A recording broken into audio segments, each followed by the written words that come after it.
Law of attraction के बारे में आज सभी बात करते हैं। प्रकृति के इस नियम को फॉलो करके अपने सपनों को पूरा करने की भरपूर कोशिश भी करते हैं। कुछ लोगों को सफलता मिल जाती है और कुछ लोग कोशिश ही करते रह जाते हैं। लॉ ऑफ अट्रैक्शन का ही एक हिस्सा है जिसे हम कहते हैं स्क्रिप्टिंग मेथड। यदि आपके पास बड़े सपने हैं जिन्हें पूरा करने के लिए आप जी तोड़ मेहनत करते हैं, तो यह वीडियो आपको आपकी मेहनत का फल जल्दी मिलने में मदद कर सकता है। इस वीडियो में मैं आपके साथ स्क्रिप्टिंग मेथड को विस्तार में डिस्कस करूंगा ताकि आप इसे समझकर इसका सही प्रकार से प्रयोग करके अपने मनचाहे लक्ष्य को आसानी से हासिल कर सकें। तो सबसे पहले बात करते हैं कि स्क्रिप्टिंग मेथड क्या है और यह कैसे काम करता है। मेरी कोशिश होती है कि किसी भी विषय के बारे में मैं अधिक से अधिक सरल शब्दों में समझाऊं ताकि आप अच्छी तरह समझ सकें। तो स्क्रिप्टिंग का सिंपल मीनिंग है लिखना, यानी अपने विचारों को अपने दिमाग से बाहर निकलकर पन्ने पर लिख देना। उन विचारों या भावनाओं को फिजिकल रूप यानी शब्दों में बाहर निकाल देना। मानव मस्तिष्क इतनी तीव्र गति से चलता है कि एक विचार के बाद विचारों की लड़ी लग जाती है। यू से विराम देना मुश्किल हो जाता है, किंतु यदि कोई उसे विराम देकर एक ही विचार पर लगातार फोकस करना सीख जाए तो उसके लिए आकर्षण के नियम को यूज करना अत्यंत सरल हो जाता है। ऐसे में स्क्रिप्टिंग आपके विचारों को विराम देने, एक ही विचार पर फोकस करने और अपनी मनचाहे जीवन को आकर्षित करने का बहुत ही आसान और प्रभावी तरीका है। जब आप एक ही विचार या इच्छा को पेपर पर लिखते हैं, एक बार लिखते हैं तो वो 4 गुना असरदार होता है। एक बार आपके मन में, दूसरी बार पेपर पर और तीसरी बार ब्रह्मांड से होकर चौथी बार वापस आपके मन में।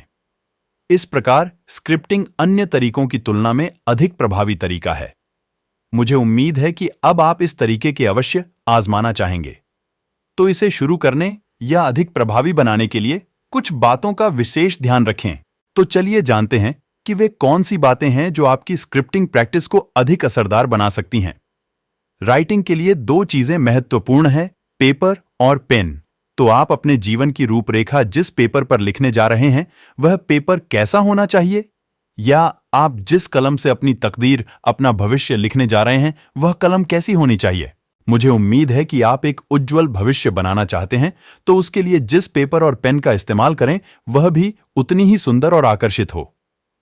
जब भी आप इस काम के लिए पेपर और पेन का चुनाव करें, देखें कि कौन सी पेन और कौन सा पेपर या डायरी आपको अपनी तरफ खींच रही है। जिसकी तरफ खिंचाव महसूस हो उसे ले लें। दूसरा महत्वपूर्ण हिस्सा है कि अपनी इच्छाओं के अकॉर्डिंग ही पेन का कलर सिलेक्ट करें। आप अपने जीवन को शेप दे रहे हैं तो सोचिए कि वह समय और स्थान कितना स्पेशल होना चाहिए जो आपका जीवन बदलने वाला है। एक स्थान अपने लिए चुनें जहां आप शांति से बैठकर अपने सपनों को लिख सकें। स्थान के साथ समय भी अत्यंत महत्वपूर्ण पहलू है। यदि संभव हो तो अमृत वेला अर्थात सुबह 3 से 5 बजे के बीच लिखें। दूसरा महत्वपूर्ण समय शाम के 6 से 7 बजे का है। यदि ये दोनों ही समय आपके लिए संभव न हो तो आपके हिसाब से एक समय चुनें। बस ध्यान रखें कि यह काम नियमित उसी समय पर करना है तो डिस्टरबेंस न हो। जब आप अपने लक्ष्य को निर्धारित करते हैं और उसे लिखना प्रारंभ करते हैं तो उसे पूरे ध्यान से लिखें। कोशिश करें कि आपका लक्ष्य और शब्द आपस में बिल्कुल मैच करते हों। लिखना शुरू करने से पहले एक बार आंखें बंद कर अपने आप को सफल होते या अपने सपने को पूरा होते देखें। जब आप अपने मस्तिष्क में अपने सपने को जीते हैं तो आपके भीतर एक इमोशन की उत्पत्ति होती है। उस इमोशन को अपने जहन में कैद कर लें और बीच बीच में लिखना रोककर उस तस्वीर को अपनी आंखों के सामने लाएं और उसी इमोशन को महसूस करें। ऐसा करने से दिन में कई बार आप अपने अवचेतन मन को आपके सपने साकार करने के का हुक्म देते हैं। स्क्रिप्टिंग तकनीक उन लोगों के लिए काम नहीं करती जो लोग कुछ दिन करके छोड़ देती हैं, या फिर समय स्थान परिवर्तित करते रहते हैं, या फिर किसी दिन लिखते हैं और किसी दिन भूल जाते हैं, या किसी कारणवश समय की कमी के कारण नहीं लिख पाते। तो आपके सपने उतनी ही जल्दी साकार होते हैं जितना उनका आपके जीवन में महत्व होता है। जिस प्रकार आप अन्य महत्वपूर्ण बातों के लिए समय निकलते हैं, उसी प्रकार आपको इस काम को महत्व देना होगा और इसे अपनी प्रायोरिटी लिस्ट में टॉप पर रखना होगा, चाहे कुछ भी हो जाए, नियमित रूप से। निर्धारित समय और स्थान पर बैठकर इस पूरी प्रक्रिया को अवश्य दोहराएं। ऐसा करके आप स्वयं को ही नहीं बाकी ब्रह्मांड को भी अपनी इच्छाओं की तीव्रता का, उसके महत्व का संदेश देते हैं। हम जीवन में जो कुछ भी प्राप्त करते हैं, जैसा भी जीवन जीते हैं, जाने अनजाने में हमने ही उसे आकर्षित किया रहता है। अब जब आप कॉन्शियस होकर अपने जीवन को एक नई दिशा देने जा रहे हैं, अपने सपनों को साकार रूप देने जा रहे हैं, तो आपको उस पर विश्वास करना होगा। एक बात याद रखिए, कॉन्शियस होकर लिए गए फैसले में बहुत ताकत होती है। इसलिए अपने अंदर उस विश्वास को कायम रखें कि आपका यह प्रयास सफल होने वाला है। ईश्वर को, इस ब्रह्मांड को समय समय पर अपनी कृतज्ञता दर्शाते रहें।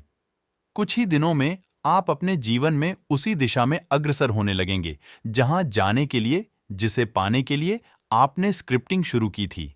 उम्मीद है इन नियमों पर चलकर आप अपना मनचाहा जीवन साथी और अन्य सपनों को अवश्य स्वीकार करेंगे। वीडियो अच्छा और इंफॉर्मेटिव लगा हो तो अपने दोस्तों के साथ शेयर कीजिए। हमसे जुड़े रहने के लिए चैनल को सब्सक्राइब कर बेल आइकन बटन को दबाएं और वीडियो को लाइक करें। पूरी वीडियो को देखने के लिए बहुत बहुत धन्यवाद।